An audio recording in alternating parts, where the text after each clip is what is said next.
नमस्कार, कान्तिपुर समाचारमा स्वागत छ। सुरु गरौँ अहिलेका मुख्य समाचारबाट।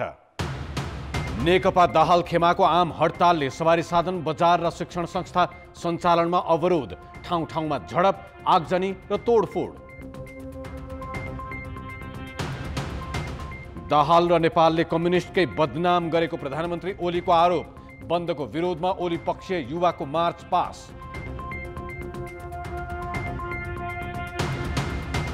नेपालले 5 महिनाभित्र भारतको सिरम इन्स्टिच्युटले उत्पादन गरेको 22.5 लाख डोज खोप सहयोग स्वरूप पाउने, सरकारले खरिद गर्ने खोपको भने अझै टुङ्गो छैन।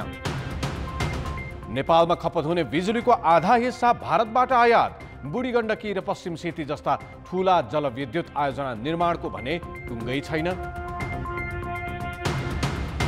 र लोकतान्त्रिक सरकार अपदस्थ गरेको चौथो दिन म्यानमारमा फेसबुकमा पनि प्रतिबन्ध, सैन्यको असफल बनाउन विश्व समुदायलाई राष्ट्रसङ्घका महासचिवको आह्वान।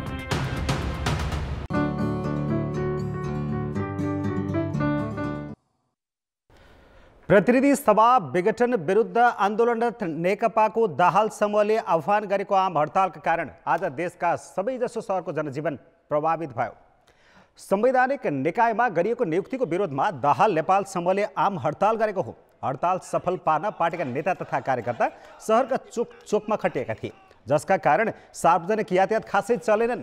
फाटफुट्ट चलेका सार्वजनिक सवारी साधनलाई बन्दकर्ताले फिर्ता पठाएका थिए, जसका कारण यात्रुहरू गन्तव्यमा पुग्नका लागि हिँड्न बाध्य भएका थिए। मुख्य बजार, शिक्षण संस्था र उद्योग कल कारखाना पनि बन्द रहे। काठमाडौँको सडकमा निजी सवारी साधन भने चलेका देखिन्थे। प्रदर्शनकारीले तोडफोड गर्न सक्ने आशंकामा कतिपय स्थानमा सुरक्षाकर्मीले नै सवारी चलाउन रोकेका थिए। हडताललाई हिंसात्मक हुन नदिन काठमाडौँ उपत्यकासहित देशैभरका सहरमा सुरक्षा व्यवस्था कडा पारिएको थियो।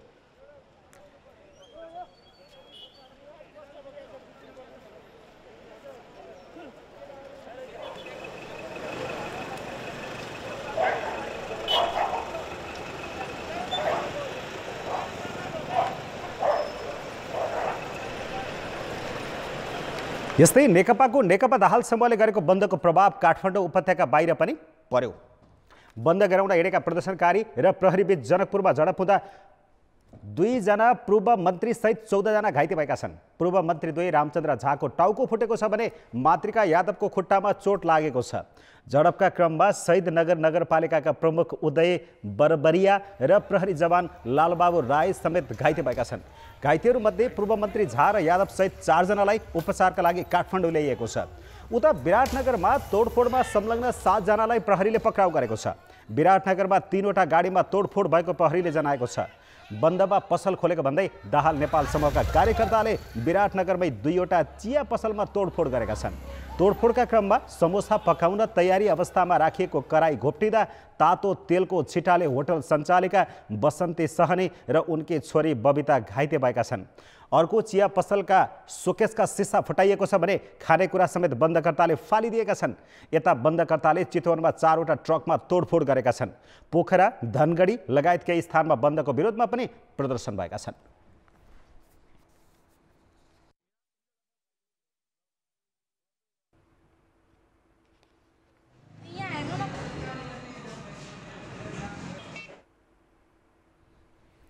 धनगढीमा नेकपाका दाहाल र ओली समूहको छुट्टा छुट्टै प्रदर्शन चलिरहेका बेला नेपाली सेनाले सडकमा बख्तर बन्द गाडी गुडाएको थियो। धनगढीमा दाहाल समूहका कार्यकर्ताले प्रतिनिधि सभा विघटन विरुद्ध नाराबाजी गरिरहँदा त्यसैको विरोधमा ओली समूहका कार्यकर्ता समेत सडकमा उत्रिएका थिए। धनगढीको ट्राफिक चौराहामा दुवै समूहले प्रदर्शन गरिरहेका बेला सेनाका बख्तरबन्द गाडी आइपुगेपछि केही बेर दुवै समूहका कार्यकर्ता तितरबितर भए। नेपाली सेनाले भने नेपालगञ्जबाट धनगढीसम्म नियमित अभ्यास गरेको जनाएको छ।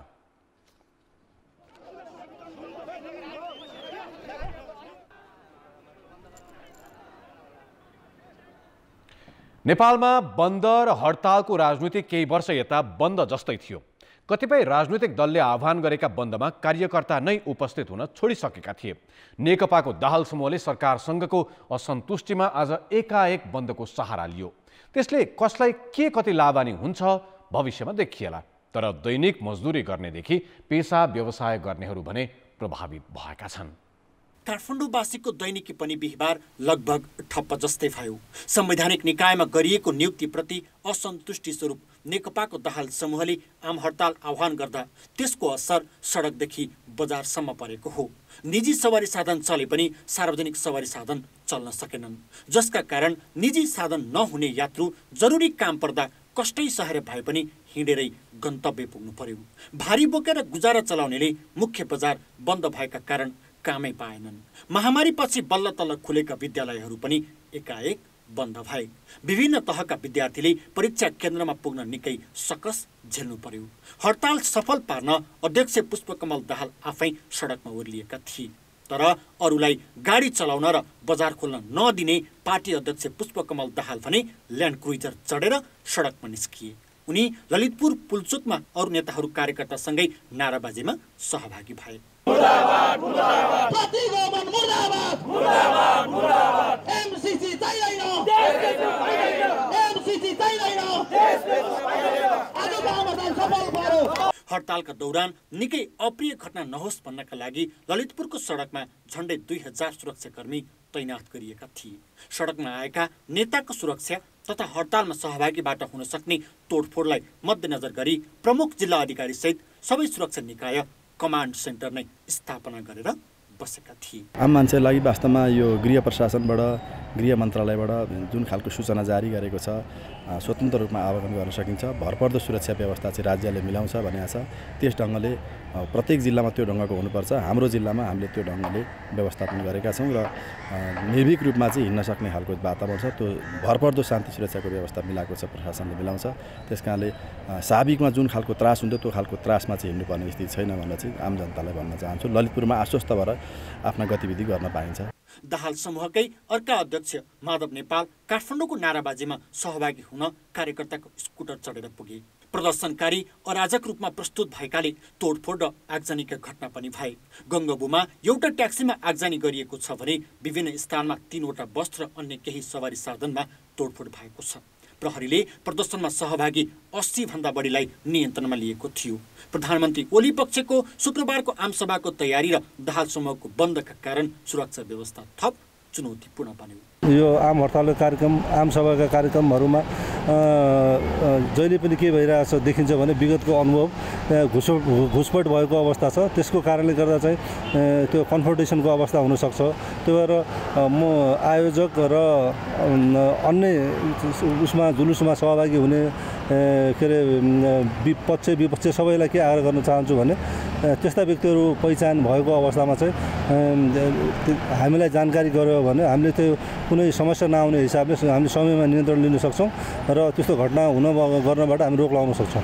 लोकतन्त्रमा आफ्ना माग पूरा गराउनका लागि दबाब दिन शान्तिपूर्ण प्रदर्शन गर्न पाउनु स्वाभाविक मान्न सकिन्छ, तर अरूलाई शास्ति दिएर गरिने बन्द हडताल र शक्ति प्रदर्शन गर्नु चाहिँ असफल प्रयोग हो।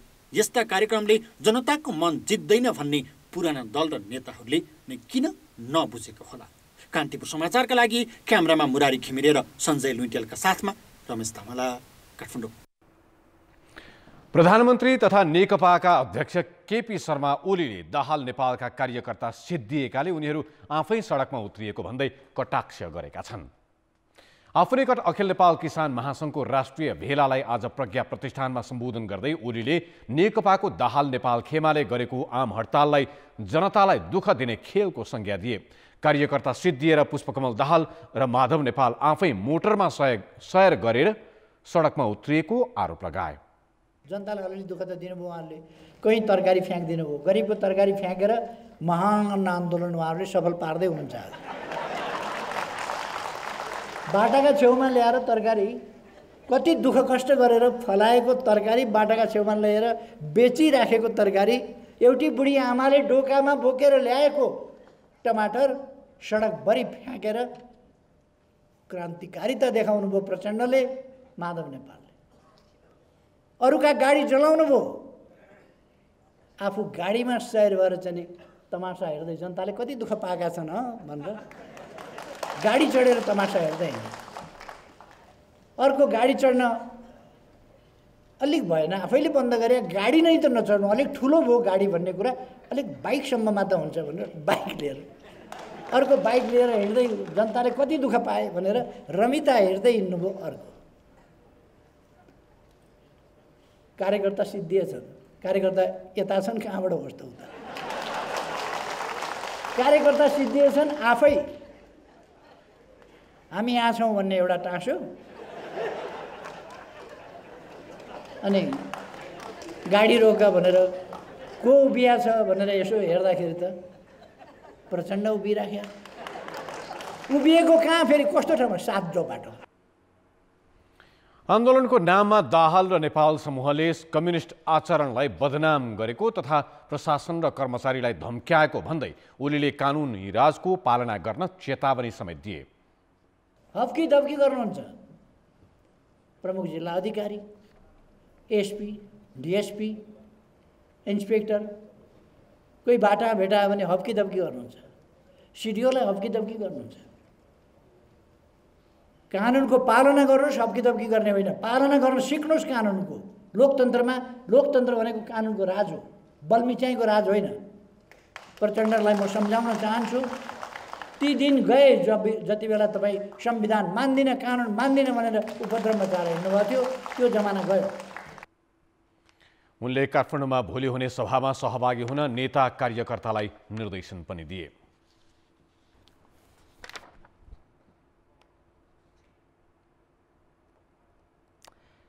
नेकपा अध्यक्ष केपी शर्मा ओली खेमाले आज काठमाडौँमा मार्च पास गरेको छ।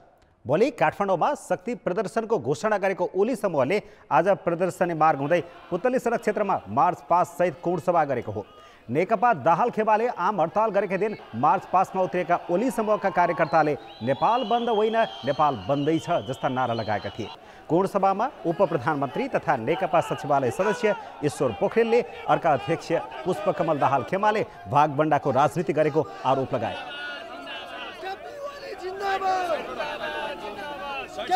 हिसाब किताब घिनलाग्दो छ, त्यो घिनलाग्दो हिसाब किताब अरू केही होइन। झलनाथलाई राष्ट्रपति बनाउने रे, माधव नेपाल अध्यक्ष हुने रे, प्रचण्ड प्रधानमन्त्री हुने रे, खेल यही हो। यसको हिम्मत छ भने खण्डन गर। त्यही योजना अन्तर्गत ढाडमा टेकेर टाउकोमा हान्न पल्केका प्रचण्डले यो वितण्डा सिर्जना गरेको, जसलाई हामी पराजित गरी छोड्नेछौँ। ओली खेमाका नेताहरूले पार्टीमा अवरोध गर्न खोज्नेमाथि प्रतिकार गर्न युवाहरूलाई निर्देशन दिएका थिए।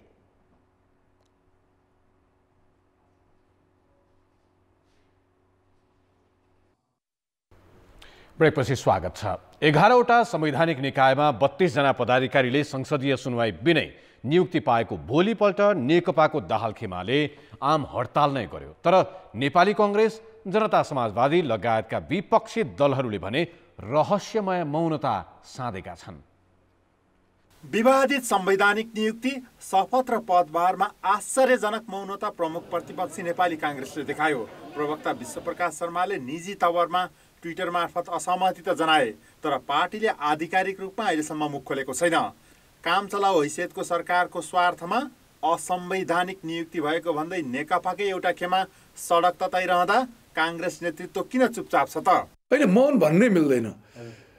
यो संवैधानिक परिषद सम्बन्धी ऐनमा अध्यादेश ल्याएर जुन संशोधन गरियो त्यसको विरोधमा हाम्रो प्रतिपक्षी दलको नेता पार्टी सभापति शेरबहादुर देउपा त्यसपछि भएको बैठकमा उहाँ जानु भएन। नजानुको अर्थ त्यो एउटा विरोध हो। हुन त सत्तारूढ दल नेकपा विभाजनकै प्रभाव संवैधानिक नियुक्तिमा परेको हो। सभामुख अग्नि सापकोटाले संवैधानिक परिषदको बैठक नै बहिष्कार गरेपछि गणपूरक संख्या पुर्याउन प्रधानमन्त्रीले अध्यादेश ल्याएर निर्णय गराएका थिए। नियुक्तिको सिफारिस केही दिन सार्वजनिक नै नगरी प्रतिनिधि सभा नै भङ्ग गरेपछि संसद सचिवालय पठाइएको थियो। यस विवादित प्रक्रियाबाट भएको नियुक्तिमा समेत कांग्रेस लगायतका विपक्षी दलहरूले देखावटी विरोध गरे पनि भाग पाएका कारण ओलीप्रति नतमस्तक बनेको देखिन्छ। केपी ओली र प्रचण्डहरूको आपसी कुर्सीको लडाई, स्वार्थको लडाईमा लोकतन्त्रमाथि हत्या भएको छ, संविधानमाथि प्रहार भएको छ, मूल्य मान्यतामाथि प्रहार भएको छ। त उहाँहरूको आफ्नो हिसाबले कार्यक्रम होला, त्यो त्यसमा मलाई कुनै केही छैन। हाम्रो कार्यक्रम जसरी पार्टीले निर्णय गर्छ त्यो अनुसार हाम्रो विरोधका कार्यक्रम प्रतिगमनको विरुद्धमा कार्यक्रम भइरहेछ र पहिलो गरेको प्रतिगमनको विरुद्धमा पनि हामी त्यति बेला पनि लडाइ थियौँ। अहिले पनि आफ्नो अधिकार पहिचानको लागि जब विपक्षीले समेत सत्ता पक्षसँग केही पदका निम्ति हिस्सेदारी र मोलमलाई गर्छ अनि उसले सरकारका स्वेच्छाचारी कदममा औँला उठाउने नैतिक हैसियत पनि गुमाउँछ, यस्तो बेलामा विधि र पद्धतिको देखावटी नारा लगाउनुको पनि कुनै अर्थ हुँदैन। कान्तिपुर समाचारका लागि क्यामेरामा विकास जोशी र जनकपुर सहकर्मी अमरकान्त ठाकुरका साथ सुमन पन्थ, काठमाडौँ। प्रतिनिधि सभा विघटन विरुद्धका रिटमा आज बहस गरेका सरकारी वकिलले विघटन गर्दा संवैधानिक प्रावधान भन्दा पनि संसदीय व्यवस्थामा प्रधानमन्त्रीलाई विघटनको अधिकार रहने तर्कमा जोड दिएका छन्। विघटन गर्दा संविधानको धारा 76 को उपधारा 1, 7 र 85 लाई आधार लिइएको भए पनि बहसमा सरकारी पक्षले शासकीय स्वरूपमा जोडेको हो। संविधानमा कुनै विषय उल्लेख नगरिएको अवस्थामा शासकीय प्रणालीका मान्यता अनुसार पनि कार्यकारीले अधिकार प्रयोग गर्न सक्ने सरकारी पक्षका वकिलले जिकिर गरे। जनतामा निहित सार्वभौम सत्ता चुनावमा व्यक्त जनादेशका आधारमा प्रधानमन्त्रीले प्रयोग गर्ने र 2047 सालको संविधानमा भन्दा बढी अधिकार भएको प्रधानमन्त्रीले प्रतिनिधि सभा विघटन गर्न मिल्ने तर्क पनि यस पक्षको थियो। निरन्तर रूपमा प्रधानमन्त्रीको अधिकारका विषयमा व्याख्या भइरहेपछि इजलासबाट व्यवस्थापिकाको अविशिष्ट अधिकार कार्यपालिकाले प्रयोग गर्न मिल्छ भन्ने प्रश्न गरिएको थियो। जवाफमा सरकारी वकिलहरूले प्रधानमन्त्रीको अधिकार अरूको जस्तो कानुनले तोकेको मात्रै नहुने र विघटन गर्न नमिल्ने भनेर कहीँ नलेखिएको तर्क पनि गरेका थिए। न्यायाधीश अनिल कुमार सिन्हाले पटक पटक दुर्घटना भयो भनेर यो व्यवस्था गरियो, योभन्दा पनि ठूलो दुर्घटनामा जानुपर्छ भनेर प्रश्न गरेका थिए। जवाफमा नायब महान्यायाधिवक्ता नारायण पौडेलले प्रतिबन्ध कहीँ नलेखेकाले प्रधानमन्त्रीलाई त्यो अधिकार रहेको जिकिर गरे। बहस भोलि पनि निरन्तर जारी रहनेछ। कोरोना विरुद्धको खोपका लागि विश्वव्यापी पहल कोभ्याक्सको सुविधा अन्तर्गत नेपालले 5 महिनाभित्र 22 लाख 56,000 डोज खोप पाउने भएको छ। नेपालले जनसङ्ख्याको 3.3% का लागि भारतको सिरम इन्स्टिच्युटले उत्पादन गरेको खोप अनुदान सहयोग स्वरूप पाउने भएको हो। यसअघि भारतले 10 लाख डोज खोप अनुदानमै दिएको थियो। अनुदानको खोपले आवश्यकता टर्दैन, तर सरकारले खरिद गर्ने खोपको भने अझै टुङ्गो लागेको छैन। कोरोना विरुद्धको खोपमा सबैको सहज र समान पहुँच सुनिश्चित गर्न विश्व स्वास्थ्य संगठन, युरोपेली आयोग र फ्रान्सले स्थापना गरेको अभियान कोभ्याक्सले विश्वका 145 देशमा खोप वितरणको पहिलो सूची प्रकाशित गरेको छ। सूची अनुसार नेपालले अक्सफोर्ड र एस्ट्राजेनेकाले विकास गरेको तथा भारतको सिरम इन्स्टिच्युटबाट उत्पादित 22,56,000 डोज खोप पाउनेछ। कोभ्याक्सले पहिलो चरणमा जनसङ्ख्याको 3.3% का लागि अनुदान सहयोग स्वरूप खोप दिने भनेको हो। उसले 5 महिनाभित्र खोप उपलब्ध गराउने भनेको छ। अहिलेसम्म खोप खरिदको टुङ्गो लगाउन नसके पनि सरकारले अनुदानको खोप चाँडो ल्याउन पहल गरिरहेको जनाएको छ। अहिले हामीले उहाँहरूले सार्वजनिक गर्नुभएको सूचनाभन्दा अगाडि पनि हामीसँग स्वास्थ्य तथा जनसङ्ख्या मन्त्रालयले मसँग विभिन्न चरणका वार्ताहरू भइरहेका छन्। हाम्रा विज्ञहरूसँग उहाँहरूको कुराकानीहरू पनि भइरहेको छ। त्यही कुराकानीहरूकै आधारमा त्यो सूचनाहरू सार्वजनिक आएको कुरा हो। खोपहरू सकेसम्म चाँडो ल्याउने गरी उहाँहरूले तयारी पनि गर्नु भएको छ। हाम्रा खोप अभियानहरू अविच्छिन्न अगाडि बढ्ने गरी कामहरू भइरहेको छ। यसअघि नेपालले भारतबाट 10 लाख डोज खोप अनुदानमा पाएको थियो। त्यो खोप माघ 14 देखि संक्रमण रोकथाम विरुद्ध खटिएका स्वास्थ्यकर्मी र सुरक्षाकर्मीलाई दिने क्रम जारी छ।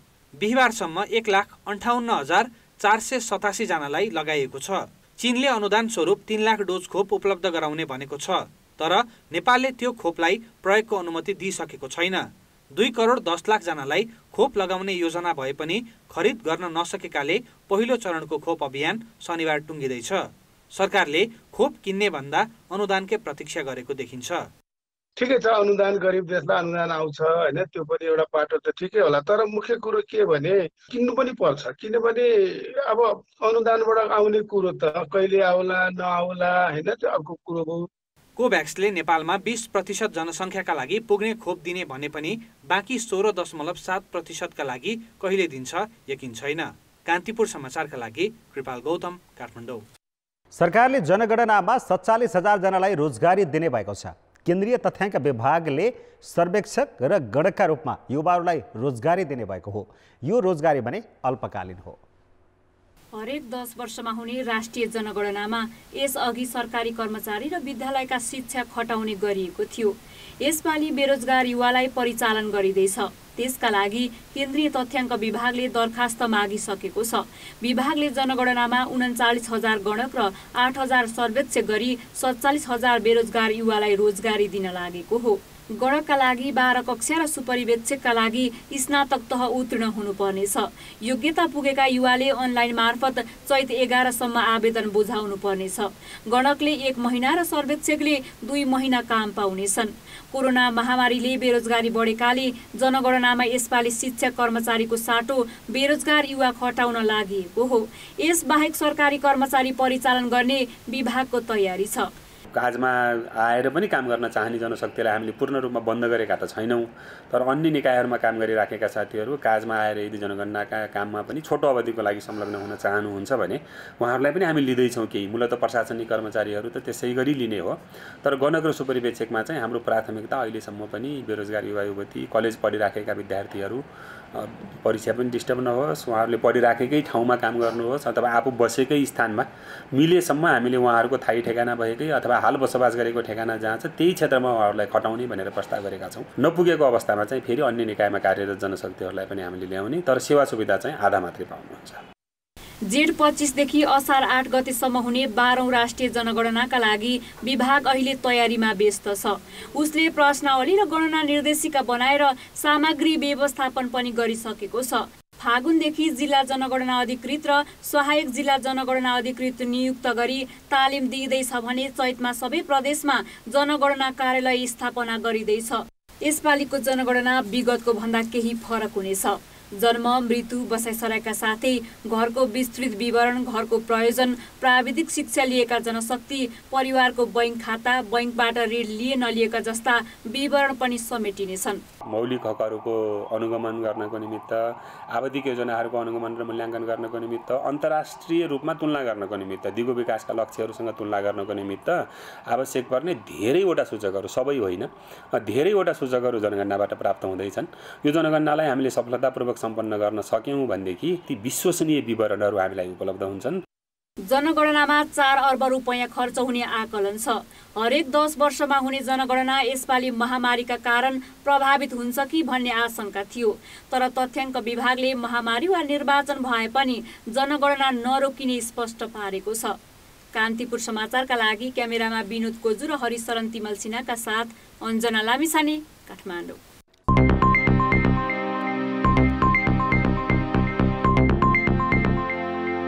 देशमा अहिले पनि बिजुलीको आधा जसो हिस्सा भारतबाट आयात हुने गर्छ, तर स्वदेशको माग धानेर विदेशमा निर्यात गर्न सक्ने भनिएका ठूला जलविद्युत आयोजना निर्माणबारे भने सरकारले निर्णय नै गर्न सकेको छैन। 1200 मेगावाट क्षमताको बुढीगण्डकी जलविद्युत आयोजनामा मुआब्जा बाँड्ने बाहेक कामै भएको छैन। 750 मेगावाट क्षमताको पश्चिम सेती आयोजना पनि कुन मोडलमा बनाउने भन्नेबारे सरकार अनिर्णित छ। नेपालमा अहिले 1443 मेगावाट विद्युत खपत हुन्छ। त्यसमध्ये 691 मेगावाट भारतबाट आयात भइरहेको छ। स्वदेशमा उत्पादित र भारतबाट आयातित विद्युतको 26% काठमाडौँ उपत्यकामा खपत हुन्छ।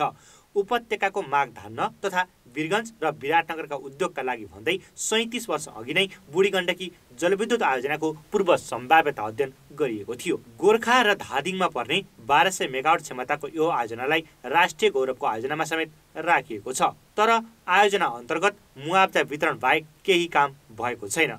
आयोजना सरकारले आफै बनाउने वा विदेशीलाई बनाउन लगाउने, लगानीको मोडलबारे नै सरकार अनिर्णित छ। 2074 जेठमा पुष्पकमल दाहाल नेतृत्वको सरकारले आयोजना बिना प्रतिस्पर्धा चिनिया कम्पनी गेजुवालाई दिने निर्णय गरेको थियो। दाहालपछि प्रधानमन्त्री बनेका शेरबहादुर देउवाले गेजुवाबाट खोसेर स्वदेशी लगानीमा बनाउने निर्णय गरे, तर त्यसपछि केपी ओलीले फेरि गेजुवालाई दिनका लागि आवश्यक छलफल गर्न ऊर्जा मन्त्रालयलाई निर्देशन दिए।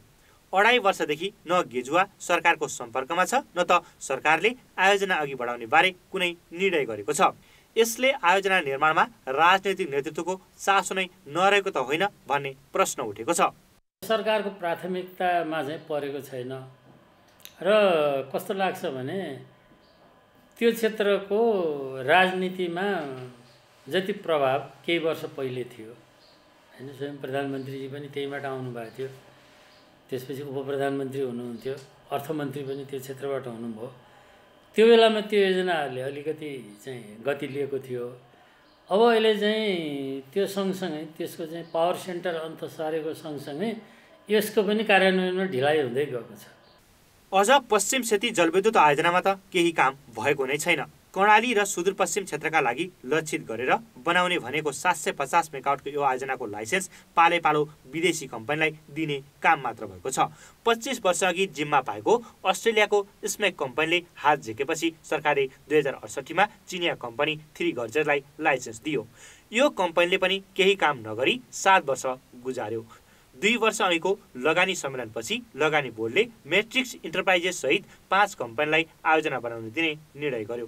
तर मेट्रिक्स इन्टरप्राइजेस र अरू 4 कम्पनी बीच कुरा नमिलेकाले आयोजनाको प्रगति शून्य छ। शोकेस गरिसकेपछि चाहिँ 40औं बोर्ड बैठकले यसले चाहिँ संक्षिप्त सूची चाहिँ स्वीकृत गरेको थियो हैन। यसको संक्षिप्त सूचीमा चाहिँ मेट्रिक्स इन्टरप्राइजेस प्राइभेट लिमिटेड अन्तर्गतको 4 वटा कम्पनीको सहयोगको कन्सोर्टियमलाई चाहिँ सूचीकृत गरेको थियो र त्यो सूचीकृत गरिसकेपछि 45 दिनको सूचना दिए यसको चाहिँ प्रस्ताव आह्वान गर्न भनेर भनेको थियो। तर त्योभन्दा अगाडि चाहिँ जुन यो मेट्रिक्स इन्टरप्राइजेस प्राइभेट लिमिटेडको र 4 वटाको जुन कन्सोर्टियम थियो यो एक आपसमा यिनीहरूको चाहिँ सहमति कतिपयको सहमति पत्र पेश नभएको अवस्थामा त्यो सहमति भएपछि मात्रै प्रस्ताव आह्वान गर्नु भनेर चाहिँ त्यो पनि निर्णय 40औं बोर्ड बैठकले गरेको अवस्था थियो। सरकारले लगानीको मोडल यकिन गरी प्रतिस्पर्धा गराएर कम्पनी छान्न नसक्दा ठूला जलविद्युत आयोजना नारामै सीमित भएका छन्। कान्तिपुर समाचारका लागि क्यामेरामा राजेन्द्र महर्जनका साथ सुदिल पोखरेल, काठमाडौँ। आम हडताललाई शेयर बजारले बेवास्ता गरेको छ। बन्दकै बीच आज सामान्य दिनमा सरह 7.5 अर्ब रुपियाँभन्दा बढीको शेयर कारोबार भएको छ। बजार मापन गर्ने परिसूचक 8.3 अङ्कले बढेको छ। खास गरी लघुवित्त व्यापार, जलविद्युत उत्पादनमूलक र निर्जीवन बीमा समूहले परिसूचक 2475 अङ्कमा पुर्याएका हुन्। लघुवित्त समूहको परिसूचक 146 अङ्कले उकालो लागेको छ। यस्तै व्यापार समूहको 132, उत्पादनमूलक समूहको 84 र निर्जीवन बीमा समूहको परिसूचक 79 अङ्कले बढेको छ। बैंक, विकास बैंक, होटेल र जीवन बीमा समूहको परिसूचक घट्दा जलविद्युत समूहको परिसूचक 37 अङ्कले उकालो लागेको छ। बजारमा 1,87,19,000 किता शेयर 7 अर्ब 61,50,00,000 रुपियाँमा किनबेच भएको छ। अब जनमतको अन्तिम परिणाम। जनमतमा हिजो हाम्रो प्रश्न थियो, विपन्नलाई घर बनाइदिने सरकारी कार्यक्रम किन प्रभावकारी नभएको होला? ए प्राथमिकतामा नपरेर बी कर्मचारी तन्त्रको ढिला सुस्ती र राजनीति हावी। जनमतको अन्तिम परिणाम यस्तो छ, ए प्राथमिकतामा नपरेरमा 18%, बी कर्मचारी तन्त्रको ढिला सुस्तीमा 21% र सी राजनीति हावीमा 61% मत प्राप्त भएको छ। अब आजको प्रश्न। जनमत। सडक र जनजीवन अस्तव्यस्त पारी शक्ति देखाउने होडलाई तपाईँ के भन्नुहुन्छ? ए जनताका समस्यामा बेवास्ता, बी रचनात्मक सोचको अभाव र सी सजिलो विकल्प। जनमतको अन्तिम परिणाम भोलि साँझ 8 बजेको कान्तिपुर समाचारमा प्रसारण गर्नेछौँ। कृपया NEWS news space A, B वा C टाइप गरी 34001 मा SMS गरी आफ्नो मत व्यक्त गर्नुहोला।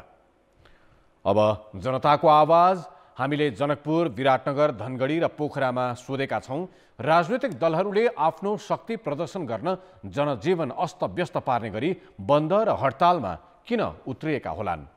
जनताको आवाज। आफू कुर्सीमा बस्न नपाएको कारणले गर्दाखेरि, आफू सत्तामा बस्न नपाएको कारणले गर्दाखेरि यो बन्द भएको हो। सिटी चलाउने मान्छे होइन, आजको बन्दको असरले गर्दाखेरि मलाई यति असर परिरहेछ कि म मान्छे चढ्न भए स्थिति छ, डरले कोही चढ्न मान्दैन। म के गरेर खाने? आफ्नो वर्चस्व देखाउनको लागि बन्द हडताल गरेर फाइदा हुन्छ जस्तो मलाई लाग्दैन। आफूले हालेको भोटको कदर नगरेपछि तिनको पछाडि अझ लाग्नु भने सबभन्दा बेमानी जनताको पनि हुन्छ। त्यसैले यो चाहिने यो बेमानी हो। यसरी बन्द गरिदिँदाखेरि अब हामीलाई पनि पढाइमा अलिक असर पार्छ। हामी मजदुर जस्ता दिनमा काम गरेर बेलुका गुजारा चलाउने मान्छेले अहिले चाहिँ एकदमै मारमा परेका छन्। सबै पार्टी उस्तै छन्, आफ्नो स्वार्थ हुने बेलामा बन्द गर्छ, खुलाउँछ, संविधान अनुसार काम गर्दैन। जनताले जुन सोचेर रोजेको कुराहरू हुन्छ त्यसको विपरीत नै हुन्छ त भने के हो, अपराधै हो। आफ्नो कुर्सीमा पुग्नका लागि, आफ्नो चाहिँ स्वार्थका लागि तपाईँको चाहिँ जनतालाई दुःख दिएको छ। यो खालको चाहिँ बन्द चाहिँ अब बन्द गर्नुपर्छ।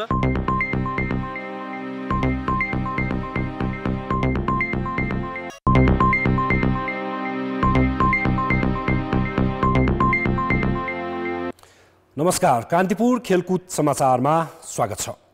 नेपाल क्रिकेट सङ्घ क्यानले मार्चमा हुने आइसिसी विश्वकप क्रिकेट लिग 2 का लागि पहिलो चरणमा 32 खेलाडीलाई बन्द प्रशिक्षणमा बोलाएको छ।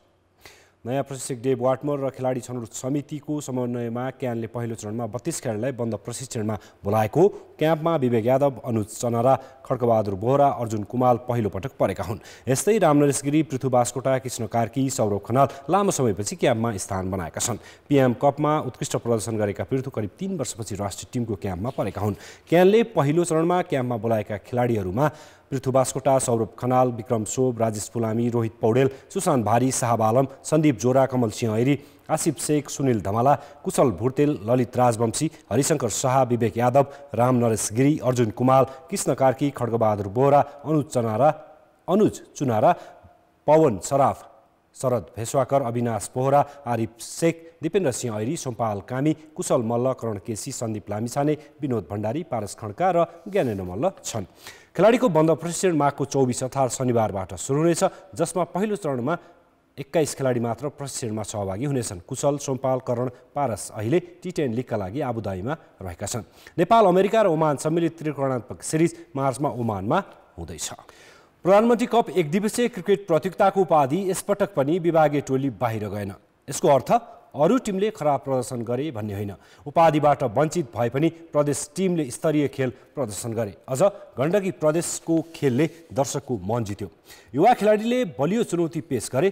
गण्डकीले 2 वर्षमा च्याम्पियन बन्ने लक्ष्य लिएको छ। त्यसका लागि के योजना छन् त?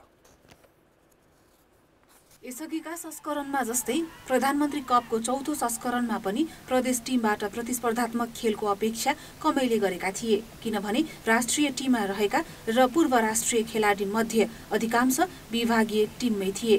तर अनुमान विपरीत उद्घाटन खेलमा गण्डकीले तारिफ योग्य खेल प्रदर्शन गर्यो। उसले प्रदेशका टिमलाई कम नआक्न खबरदारी गर्यो। युवा खेलाडीको बाहुल्यता रहेको गण्डकीमा 7 खेलाडी 21 वर्ष मुनिका थिए। गण्डकीले समूह चरण पार गर्न त सकेन, तर राष्ट्रिय टिमका खेलाडी सम्मिलित विभागीय टोली विरुद्धको खेलमा युवा खेलाडीको आत्मविश्वास गजबको थियो।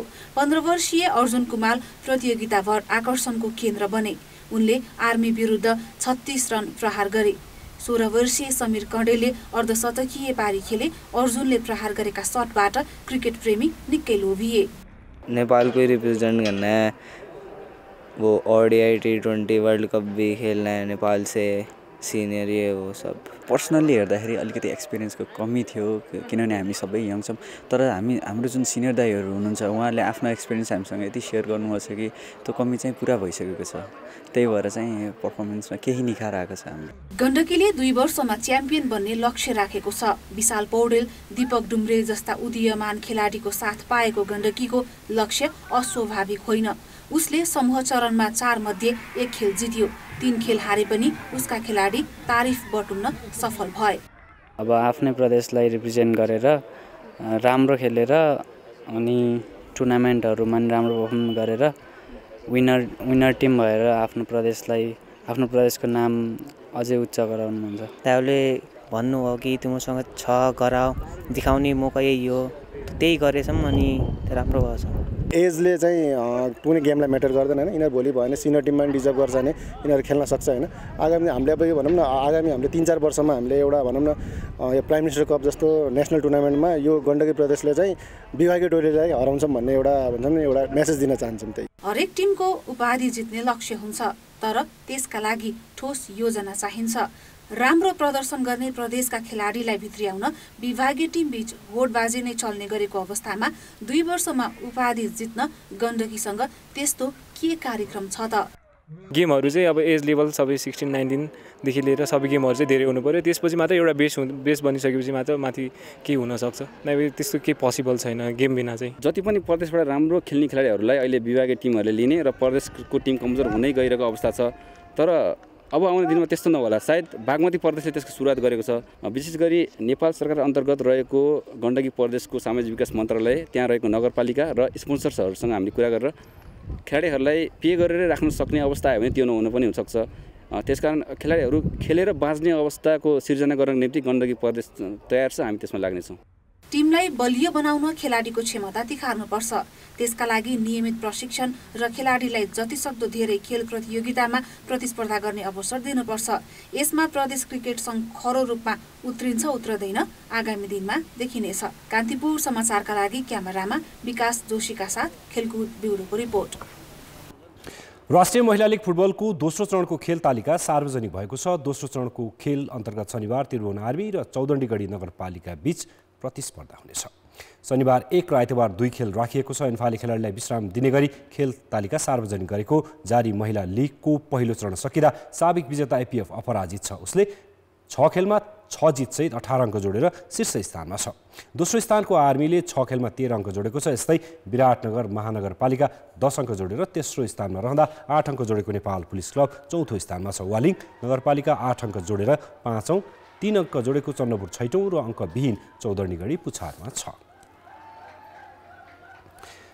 कान्तिपुर खेलको समाचार अहिले यति नै अब मौसम सम्बन्धी जानकारी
कान्तिपुर समाचार अहिले सकियो कान्तिपुर टेलिभिजन हेर्दै गर्नुहोला नमस्ते